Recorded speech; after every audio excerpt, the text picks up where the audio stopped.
Pero kung bago ka pa lang sa aking channel, paki-like, share, and click the subscribe button and the notification bell para lagi kayong updated sa mga parating ko pang uploads.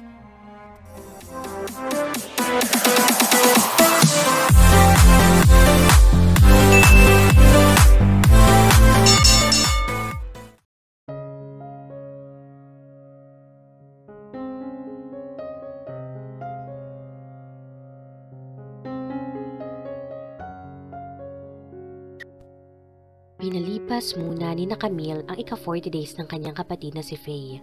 Pagkatapos ay agad nilang pinabinyagan si baby Calex.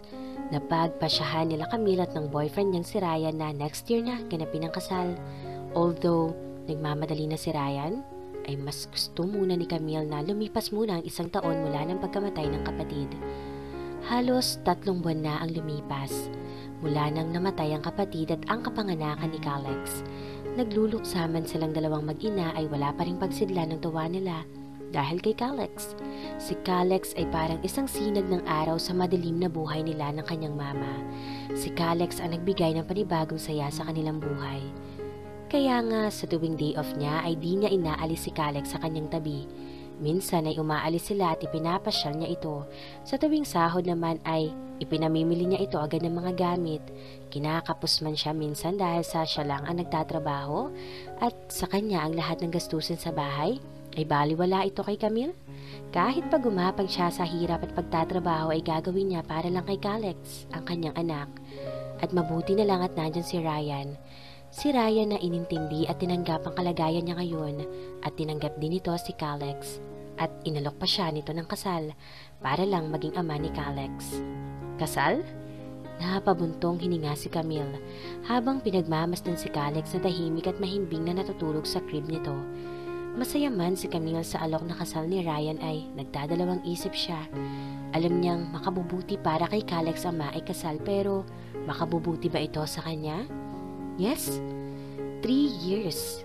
3 years of relationship bilang magkasintahan ay mahaba na kung tutuusin pero she's not still emotionally ready. Para bang maikli pa lang ang panahong pinagsamahan nila ni Ryan. Wala siyang masasabi o maipipinta sa ugali ni Ryan.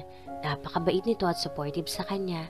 May restrictions man ay tinanggap rin ng pamilya ni Ryan si baby Calex. Kahit pa may agam-agam ang mga ito na hindi na siya mag-aanak ng dahil kay Calex. Pero tinanggap na nila ang kanyang sitwasyon. So, ano nga ba ang problema? Ang tanong ni Camille sa sarili. Pero hindi ba't sinabi nga niya sa sarili ay gagawin niya ang lahat para lang mapabuti si Calex? Kailangan ni Calex ng ama, ng isang buong pamilya. At kahit hindi pa siya handang magpakasal, ay gagawin niya para kay Calex. Lumabas ng kwarto niya si Camille, kung saan naroon ang crib ni Calex. Nagpunta siya sa salas at hinintay niyang dumating si Ryan. Araw ng linggo at wala rin itong pasok. Nagtatrabaho si Ryan na isang CPA sa isang accounting firm. Dati, pagkatapos ng pasok niya sa bangko, ay nakikita silang lagi ni Ryan. Ngunit, simula nang dumating si Calex, ay lagi na siya nagmamadaling umuwi para asikasuhin ito. At sa tuwing araw na lang ng linggo sila nakikita ni Ryan. Maya-maya pa ay kumatok na si Ryan sa pinto. Agad naman siyang pinagbuksan ni Camille. Isang halik sa labi ang isinalubong sa kanya ni Ryan. Hello? Bulong nito sa kanyang labi. Ang tanging naisagot ni Camille dahil muli siyang isiniil ng halik ni Ryan. How's my girl? Ang tanong ni Ryan nang maglayo na ang kanilang mga labi pero yakap pa rin siya nito.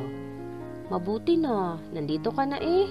Ang nakangiting sagot ni Camille and she wrapped her arms around his waist. Talaga ba?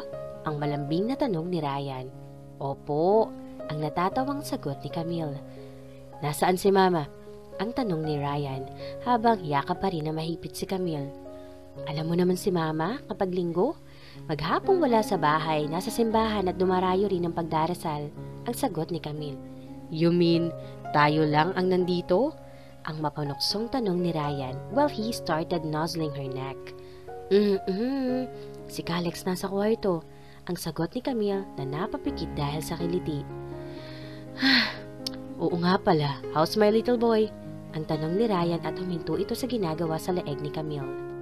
Halika sa kwarto, tingnan mo at parang anghel tulog na tulog. Ang masayang sabi ni Camille at niyakag niya si Ryan papunta sa kanyang kwarto.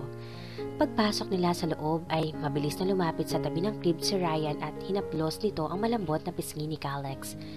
Tumayo sa tabi ni Ryan si Camille at pinagmasdan nilang dalawa ang natutulog na sanggol. Natawa pa sila nang gumalaw ang bibig ni Calex na tila ba dumedede ito at maya-maya pa ay muli siyang niyakap ni Ryan. Tulog pa si Calex. Bulong nito sa kanyang labi at siniil siya nito ng halik. Inilagay ni Camille ang kanyang mga braso sa batok ni Ryan at gumanti rin siya ng halik kay Ryan. Ilang sandali pa ay gumapang na ang mga labi ni Ryan sa loob ni Camille. At ang mga kamay naman nito ay isa-isang binubuksan ng butones ng suot niyang blouse. Napasinghap si Camille nang maramdaman niya ang kamay ni Ryan sa kanyang dibdib. He kneaded her breast through her lacy bra. Aalisin na sana ni Camille ang claps ng bra nang biglang umiyak si Calex. Biglang natigilan si Camille. And Ryan groaned out loud. Pero di ito tumigil. Patuloy pa rin itong hinalikan ang litaw na bahagi ng dibdib ni Camille sa suot nitong bra. Pero di tumigil sa pag-iyak si Calex. Ryan, wait! Honey, stop! Ang sabi ni Camille habang marahang itinutulak si Ryan. No, honey, please! Ang tagal na natin di ito ginagawa. Camille, libog na ako. Ang sagot ni Ryan na patuloy pa rin sa ginagawa nito.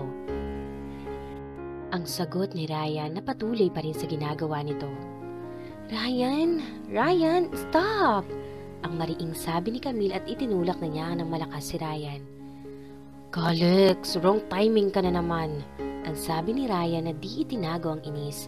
Mabilis na inayos ni Camille ang suot niyang blouse at mabilis niyang dinampot si Calex at kinarga. She rocked him gently in her arms. Tiningnan niya ang diaper nito at napansing puno na. Agad niyang kinuha ang baby wipes at isang diaper sa cabinet. What's wrong? Ang tanong ni Ryan na wala na ang inis sa kanyang boses. Puno na ang diaper niya. Papalitan ko lang then titimplahan ko siya ng gatas. Paliwanag ni Camille. Want me to help you? Ang tanong ni Ryan. No, I can manage. Ang nakangiting sagot ni Camille. Gustong-gusto niya ang ganitong gawain kay Calex. She felt like her true mommy. I have to go, Camille. May usapan kami ng barkada na mag-bowling ngayong araw. Isasama sana kita kaso. Alam mo namang di ako sporty. Ang putol ni Camille, abala ito sa pagpupunas ng puwet ni Calex. Ryan sighed. Alright, bye. Ang pamamaalam ni Ryan sabay halik sa kanyang pisngi. Hinaplos muli nito ang pisngi ni Calex. Bye, Calex, ang sabi ni Ryan bago ito lumabas ng kwarto. Pagkatapos palitan ni Camille ng bagong diaper si Calex, ay nagtimpla siya ng gatas at pinadede niya si Calex habang karga niya ito. Pinagmasdan niya ang maamong mukha ni Calex. Gustong-gusto ni Camille ang ilong ni Calex. Aquiline nose ito. Marahil nakuha nito sa kanyang ama ang sabi ni Camille sa sarili habang hinahaplos niya ang matangos na ilong nito. Nang maubos ni Calex ang isang bote ng gatas, pinadighay niya muna si Calex bago muling inihiga sa crib nito. Muli itong natulog at mahimbing. Hinaplos ni Camille ang ulo ni Calex. I love you, Calex, bulong ni Camille, at isang matimis na ngiti ang gumuhit sa kanyang mga labi. Si Calex ang kanyang buhay ngayon. Hindi niya alam kung anong mangyayari sa kanya kapag mawawala si Calex sa kanya. Si Calex na lang ang nagbibigay ng liwanag at saya sa kanilang bahay, sa kanilang mga buhay, at hindi niya ito hahayaang mangyari. Lumabas sandali ng kwarto si Camille para uminom ng tubig sa kusina. Pabalik na sana siya sa kwarto nang may kumatok sa pinto. Agad na binuksan ni Camille ang pinto at nagulat siya sa nakita sa labas nito, lalo na sa sinabi ng lalaki. Where is my son? Where is my son? Ang mariing tanong ni Dave sa babaeng nagbukas ng pinto at mukhang natulala na makita siya. What? What son? Ang nauutal na tanong ni Camille sa lalaking kaharap. Nagulat siya sa kanyang nakita. Pagbukas niya ng pinto, tila ba si Calex ang kaharap niya? And what's worst, kilala ang lalaking ito bilang isang millionaire and a notorious playboy na si Dave. At kinabahan si Camille sa tanong nito, tila ba ito na ang katapusan ng mundo niya? Dave smirked at her. "You know what I'm talking about," ang sagot niya. Sabay pasok sa loob ng bahay kahit hindi pa siya iniimbitahan nito na pumasok. "Hey!" ang pagsigaw na sabi ni Camille at pinigilan pa niya itong makapasok sa loob by standing in front of him, pero di niya kaya ang lakas nito at itinulak lang siya. "Pwede kitang kasuhan ng trespassing sa ginawa mong yan," ang pagbabanta ni Camille. Nagpamewang lang si Dave at umarap sa galit na babae. "Sumi, pero ilabas mo ang anak ko or else ikaw ang kakasuhan ko," ang pagbabanta rin ni Dave. Kinabahan si Camille, hindi dahil sa kaso na pwede nitong kaharapin, pero dahil sa persistent ng lalaking ito na makita ang anak niya. And she couldn't be wrong na si Calix iyon, dahil parang duplicate ang lalaking ito ng kanyang baby Calix. Kinakabahan man ay pilit na nilabanan nito ni Camille. "Sino bang anak ang pinagsasasabi mo?" ang galit na tanong ni Camille. Dave looked at her as if she's talking a different language. Nagkamali ba siya ng pinuntahang bahay? He asked himself, but no, he was sure. Credible lang ang source niya na dito nga nakatira si Faye. Granted, hindi na niya matandaan ang mga nakakasama niya sa kama dahil wala naman siyang interes na kilalanin ng mga ito. Naalala lang niya ang pangalan nito na magpunta ang babaeng iyon sa kanyang opisina at sinabing ipinagbubuntis nito ang anak niyang lalaki. "Faye, nasaan siya?" ang tanong ni Dave. "Wala siya rito," ang biglang naisagot ni Camille, which she regretted. Hindi niya ma-identify sa lalaking ito ang identity ng kapatid at ni Calix. "Bakit mo siya hinahanap?" "Nagpunta siya sa akin about 3 months ago, and obviously, she's pregnant, and she told me that I'm the father of her child," ang sagot ni Dave. "Wala na si Faye. Patay na siya. Naaksidente siya," ang sagot ni Camille. Natigilan si Dave sa narinig. No, this can't be true. He thought to himself, how about his baby? "Ang baby? Nasaan ang baby ko?" ang mariing tanong ni Dave. He was hoping na nakaligtas ang bata, ang kanyang anak na lalaki. Naisip ni Camille na magsinungaling. Tulog naman si Calix sa kanilang kwarto, pero hindi niya kayang sabihing patay na si Calix. Kaya napapikit siya at pinilit niyang magsinungaling, alang-alang sa kanila ni Calix. Patay na rin ang baby," ang sagot ni Camille na pilit pumikit at di siya makatingin sa lalaking kaharap. Hindi makapaniwala si Dave sa narinig. Patay ang anak niya? Though, hindi pa siya sigurado na anak nga niya ang dinadala ng babaeng yon. Just the thought of having a son made him hopeful na anak nga niya ang batang dinadala ng babaeng iyon. At nang marinig niyang namatay rin ang bata ay para siyang sinuntok sa tiyan. Pero sandali, Dave thought, there's something wrong with her. Ang tinutukoy ni Dave ay si Camille na hindi makatingin ng diretso sa kanya. At tila ba kinakabahan? She's hiding something, Dave thought angrily. In 2 long strides, nilapitan niya ang babaeng kaharap at hinawakan ng magkabilang balikat nito, and he shook her none too gently. "Sabihin mo sa akin, patay na ba ang anak ko?" ang mariing tanong ni Dave. Camille swallowed hard and she bit her lip dahil pinigilan niya ang lumuha dahil sa labis na kaba at takot na malaman ng lalaking ito ang tungkol kay Calix. Wala na ang baby," ang tanging isinagot ni Camille. "Tell it to me straight in my eyes. Sabihin mong patay na ang anak ko, ang baby na ipinagbubuntis ni Faye," ang hamon ni Dave. "Tumingin ka sa mata ko." Camille tried her very best and with all her might to look at him straight in his eyes. Kailangan niyang gawin at pangatawanan ang pagsisinungaling alang-alang sa kanila ni Calix. Tiningnan ni Camille ang mga kulay abong mata ng kaharap na lalaki.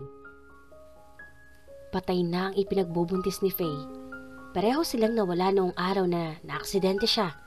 Hindi pa rin makapaniwala si Dave. "Saang ospital siya dinala?" ang tanong ni Dave at napansin niyang namutla ang babae.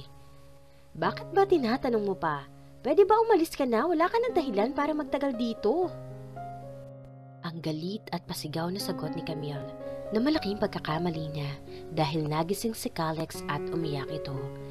Parang pumalakpak ang mga tenga ni Dave nang marinig ang iyak ng isang sanggol. He listened intently until he was sure na iyak nga ng isang baby ang narinig niya sa loob ng bahay.